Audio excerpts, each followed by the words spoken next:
Morgan Lee Cataldo brings over a decade of personal and professional expertise of collaborating with individuals, teams, and organisations to recognise the capability of people who experience systemic oppression.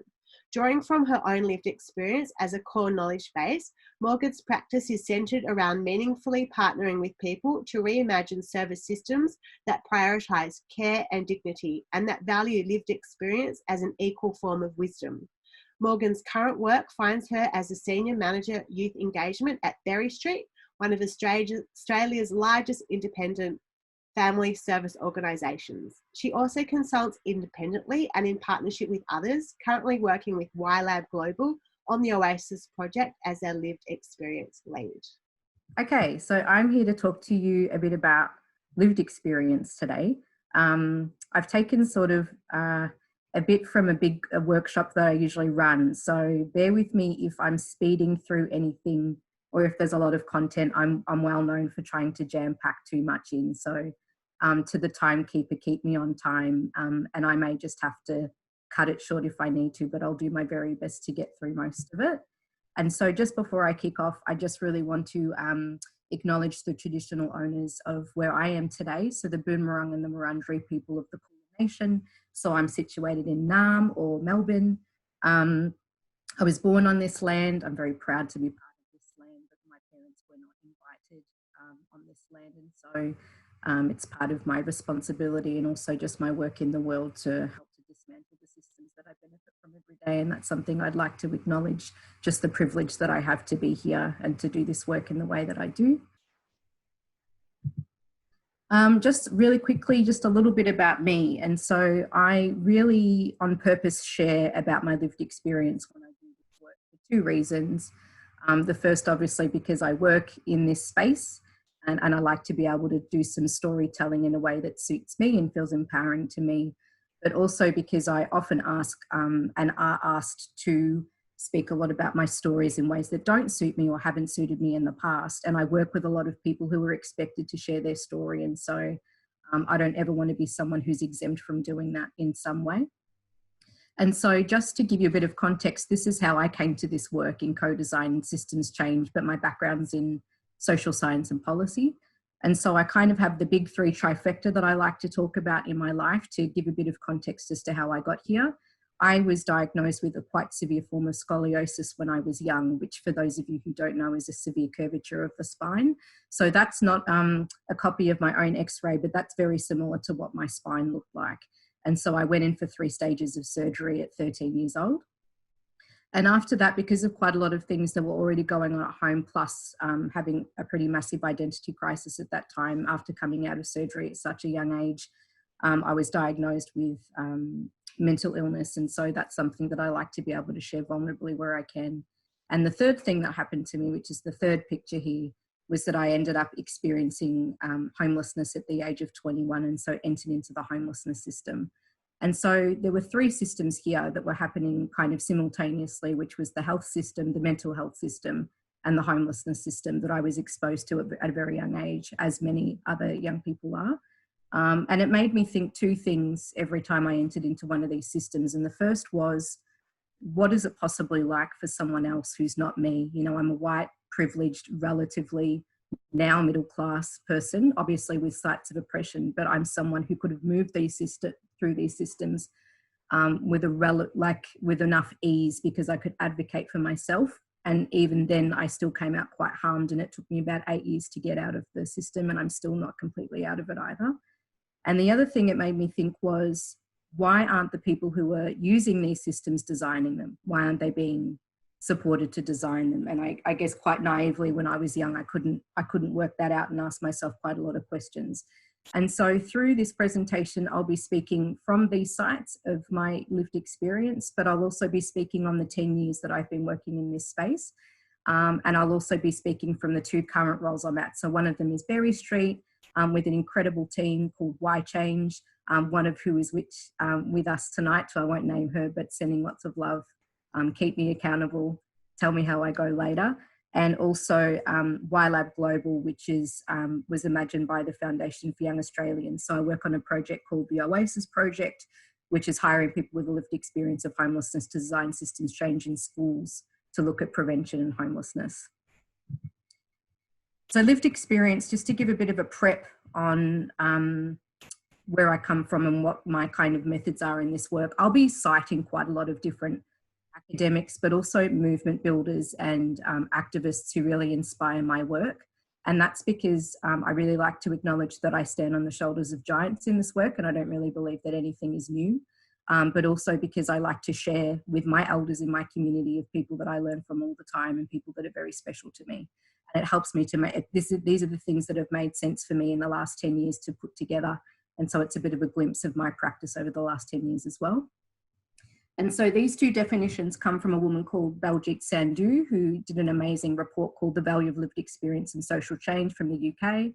And she talks about lived experience as the experience of people on whom a social justice issue or combination of issues has had a direct impact, and lived expertise as the knowledge, insights, understanding and wisdom gathered through the lived experience. And so for me, this makes sense to me, that lived experience is kind of the raw data of the experience, and the lived expertise is what we understand of the experiences that we've had through reflective supervision and practice, and being able to yarn up together and being able to talk through what's happened and understand it from kind of a systems thinking lens. Another work that I love to quote is a woman named Patricia Hill Collins, who's an African-American scholar in the States. And she has this really beautiful way of talking about African-American wisdom, but also what a lived experience is for her. And she talks about it in the context of being a connected knower. And so when I was studying social science, and I noted this as well, so this really spoke to me, I noticed that social science really kind of argues that the people being studied are the subjects.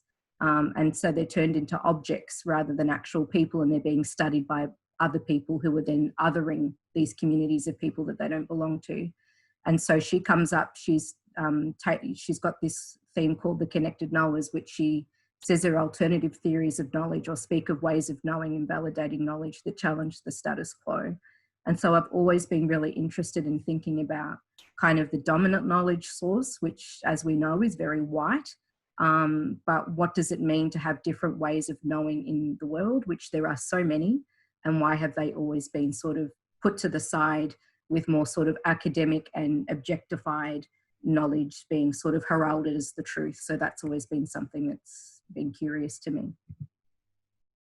So thinking about lived experience in the context of CoDesign, the Victorian Council of Social Service have a really great report about lived experience and CoDesign. And there's a quote that I really love from here, which is, finding the right way to approach social problems involves partnering with the people who face them head on. And this is because their perspectives, their living will largely determine whether an initiative will actually be effective in context and how far it will go in meeting their needs. And so over the course of my kind of 10 years of working in the sector, and then another 5 being in the sector as a client, the thing I saw over and over again was things being designed and created that were not in context. And so the thing about lived experience that's really special and unique to me is that you get the right people at the right time, and the people who are being affected the most to help to design better strategies. So this is sort of a bit of an experiment, so let's see how we go. But basically, this is from an activity that I run in workshops, and it's pulling from lots of different theories that I've been really inspired by to make sense of my own lived experience, but also my practice over the years. And for each of them, what I've done is pulled out the quote. I'll talk a little bit about who the person is. And then what I've done is pulled out like a practice principle out of each that I apply in my work, and then how that might look in action, just to give people something really kind of tangible that you can go away with, and hopefully that will support you in what you're doing as well. So the first comes from an activist who a lot of people are starting to know quite widely now. So Adrienne Maree Brown, who wrote an amazing book called Emergent Strategy. And she has this beautiful quote called "Move at the speed of trust." And so for me, the practice principle here is that we create and invest the time to develop trust with each other. And, you know, as this sounds quite kind of abstract, but in a lot of the work that I do, I'm constantly educating and pushing back against government organisations about timelines and short-termism, this kind of obsession with rushing through things and getting things delivered really quickly so someone else can look good about the thing that's being produced. and it's at the risk and the harm of the communities that are actually co-producing the thing. And so for us at Why Change, especially the group that I work with of young people, we invest a lot of time building enough space and time around projects that we have. And if we can't, we try not to do the thing, which can be really difficult at times, but it's something that we try to model as much as we can. So how this looks in action is building in sufficient time in planning and projects, creating specific spaces and opportunities for the building of trust. And it's not just kind of happening as a byproduct in projects, you're intentionally creating the time to do it. And we take small calculated risks together. There's another beautiful quote that I've taken from this, that we understand that sometimes slow is fast and fast is never getting there. And so that's something that I love to bring up. That's from another amazing activist from the States, Tadar Hazumi, and he speaks about this in systems thinking as well. So that's kind of the broad thing, is move at the speed of trust. So if I could have an umbrella, that would be the thing at the very top, or the thing in the very core, and everything kind of moves around that. And so the next quote is kind of categorized under what I call respect for the expertise, or respect for the lived expertise. So this is from another great report, Kath Roper, Flickgray and Emma Codigan, who did co-production approaches in a mental health context. It's really fabulous. I would recommend everyone going and having a look. So consumer perspective contributes leadership, knowledge and expertise beyond the context of service improvement. And this is a really important point for me, that people with a lived experience of a variety of different issues are much, much more than just that one lived experience of homelessness or mental health, of scoliosis. There's a particular lens that people are seeing through that we all have, because we all have a lived experience of something. And so it can be quite difficult to just keep going to the same group for the only thing that they're known for. And so what I found in this work is it's very easy to be pigeonholed, because people want to know you as the thing. Oh, you're Morgan with the homelessness experience. And it kind of discredits all the other things that I know about in my life, that I'm trained in, but also just the things that I'm interested in and I have something to say about. And so in action, we ask people with a lived experience about all aspects of practice and organisations, such as the activities we run, the theories that we draw from. We get curious about who we're connecting with beyond the person's lived experience of a specific issue. And we draw on people as critical friends and support them into advisory positions if they so wish. And so that's another thing in our sector, is often people with a lived experience, you get to sort of a peer worker level. So as a peer worker in a past life, and it's very difficult to get into leadership positions with an overt lived experience. And I think that still really speaks to the kind of barriers that we're up against about how we see people who are overtly speaking about trauma. And there's a lot of work that we have to do there about othering people who are kind of talking about that openly. The next is around attitude and approach of the practitioners. So the thing that even comes up for me as someone with a lived experience is that I'm usually the person that's getting in the way. And so I think we all kind of know that. It's never the communities we're working with. You know, stuff's coming up for all of us, of course, but the approaches that I bring are the thing that's really important to shaping experiences. And so Brene Brown has just a really lovely quote about what we don't need in the midst of struggle is shame for being human. And for me, this is about understanding that at the centre of what we're doing is people all the time. And so I think, you know, system change gets talked about in really abstract ways. And I know that I found that really difficult. And a lot of the young people I work with find this really difficult when we talk about co-design. But bringing it back to relationships and bringing it back to the reason that we're all here is because of each other, not kind of the kinds of the work, is really, really important. And being really aware that people have often been let down by systems that were meant to care for them at the height of personal need, or at least that's what they advertise, and it's often delivered the opposite result. And so it's important to keep that in mind. So in action, we collectively trial different ways to hold space. We explore what safety means, because safety means something different for everybody. How that looks and feels for each of us. We commit to working through difficulties and challenges together, actively reflecting on our personal judgments about other people's experiences, because we all have them, so it's important to own up to that. And we foster cultures and spaces of care. So we often say at Why Change, it's okay not to be okay, and acknowledging that we just can't fix things, but we can sit with the person in the thing and, you know, support them in the best possible ways that we can. And so that looks like self-care plans and really putting front and center the person's humanity. The role of language and shared understanding. And so this quote by Angela Carter, language is power, life, and the instrument of culture, the instrument of domination and liberation. And so thinking about my own lived experience, when I moved into policy, which was my dream job, still was for a long time my dream job, the first thing that I found is, oh my God, where does my lived experience get to be here? It's not allowed to be here. There was jargon, there was just so many words being thrown around about people who were experiencing what I was experiencing, as I dare say it is for many other marginalised communities. And I felt really missing from that picture, which was very painful. But also I felt like people were constantly speaking to each other rather than speaking to me and to other people in the room with a lived experience. And so for me, this is about finding a common and accessible language for what we do together, who we are while we're engaging in this shared process. An example of this is Why Change and myself pulled together quite a lot of submissions to policy and government. And we take months and months and months to pull these together, because we pull the whole thing apart and then pull it back together again. All of the language has to sit well with us. All of the concepts have to make sense. And this goes back to what I was saying before, that things take time.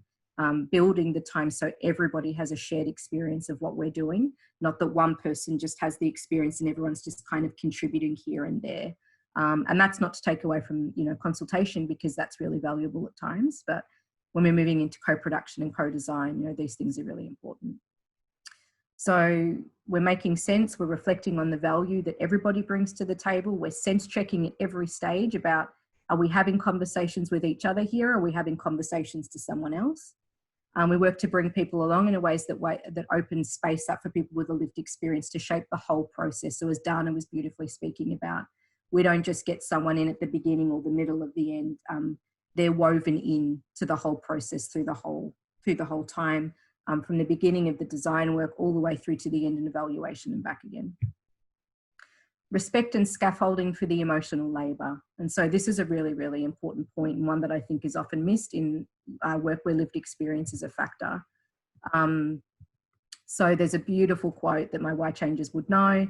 One of the young advocates who I'm very privileged to work with is amazing, and I've got her permission to share this quote with you. So this work is difficult because we repeatedly delve back into our experiences to help educate others. We're tasked with running back into the fires we've escaped. And I've always found this a really kind of visceral way of describing what we do. And this is not to glorify or romanticise in any way people with a lived experience doing their work. We just wish to be seen as equal to everybody else. It's not to say that people with a lived experience are somehow better or, special unicorns or anything like that. But what it is saying is that it takes something to really put yourself in that position in a professional context. And I know that I found myself being torn in two ways all of the time, between wanting to be the professional, but also not wanting to lose the essence of what I do and who I am, and the integrity that I bring through my experiences in a dominant system, which can be very difficult. So in practice, this is acknowledging what it takes for people with a lived experience to draw from intimate parts of their lives in a professional context, because a lot of people would like to most of us keep those things hidden, right? But people with lived experience have chosen to make some of those things more visible for people, to make sense of things. We understand the courage that it takes. In action, we create regular opportunities for critical and reflective practice. I can't stress that enough. And so at Why Change, we do like daily debriefs, pre-briefs. Do you know what's going on? Are you conscious of this? How did that make you feel? What was the experience of this? Because that's where all the learning's coming from. We invest in time to research the work that has come before us. So again, this is very important to us and me, about standing on the shoulders of giants, because it can be very easy to think you're the only one doing this work, but we're not. We come from a history of movement and people who have been doing this for a very long time, including First Nations people, of course. I've got a few minutes left, so I'll rush through stuff. But yeah, building in therapeutic processes to your co-design process for people with a lived experience and yourself is so important.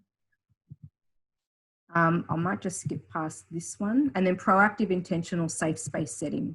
So trauma is not what happens to you, it's what happens inside of you as a result of what happens to you. And this is important because we're thinking about people being whole and multifaceted, and often trauma is a thing that's focused on, but what really it is it's a byproduct of social and systemic injustice. And so it's very important that we don't look at the individualizing of that trauma and the person responding to it, but at the factors that have actually contributed to that happening. And so some of the things we look at are actively discussing and actually bringing that up together as part of community care. So we're not just saying to people, just go and take care of yourself with that trauma. It becomes part of an active process we're engaging in together. And finally, challenging mindsets. If it's inaccessible to the poor, it's neither radical nor revolutionary. And this guides my practice all the time. This looks like being prepared to get uncomfortable in really big ways. And so I know Why Change have this beautiful way of talking about this, which is we don't want people to get comfortable. We want people to just be okay with being uncomfortable. That's when you know you're kind of doing the right work. Acknowledging that we often, as designers, do have some economic privilege or power over the things we're working with. And so we're making sure we're doing the work on ourselves before we go out and say how we think community should be doing anything, as a very sort of beginning sign point. And looking for ways to be explicitly challenged in our mindsets and practice. And so quickly, I'm just about to wrap up because I don't want to encroach on Kelly's time, but this is a kind of trust ramp that I pulled together with a colleague of mine a year or so ago when I was coming up with all of these kind of practice principles. And this is how we kind of had it in a visual form, that we start at the beginning of the ramp and we move all the way up. And this is how we're building trust with people that we're working with, all the way from respecting the expertise from a very beginning standpoint, all the way up to beginning to challenging mindsets. So these are sort of some of the steps that we take all the way up to challenging mindsets at the very end. And I'm not usually a big fan of things that go from here to here. So obviously these could be moved around in any way, but these are important points and I like to be able to see things visually. And just to wrap us up, just two other quotes. We can tell that I love quotes. It helps to guide my thinking. No pedagogy which is truly liberating can remain distant from the oppressed by treating them as unfortunates and by presenting for their emulation models from among the oppressors. The oppressed must be their example in the struggle for their own redemption. So that's from Paul Lefrier from the Pedagogy of the Oppressed. And finally, from an Aboriginal activist groups, and it's also known to be quoted to Lilla Watson, but Lilla Watson has been publicly shared that she likes it to be dedicated to the Aboriginal activist groups because it was a collective way of describing what they were thinking and feeling at the time. And I think most of you will know this. If you've come here to help me, you're wasting your time. But if you've come before because your liberation is bound up with mine, then let us work together. And this to me speaks to liberation is shared. So I don't get liberation if you don't get liberation and vice versa. None of us are free until all of us are free. And so that's something that's really important to centre in your work with people with lived experience too. Thank you so much for having me. I really appreciate it, Jax, and to be alongside Dana and Kelly. And I really hope I haven't gone too much over time.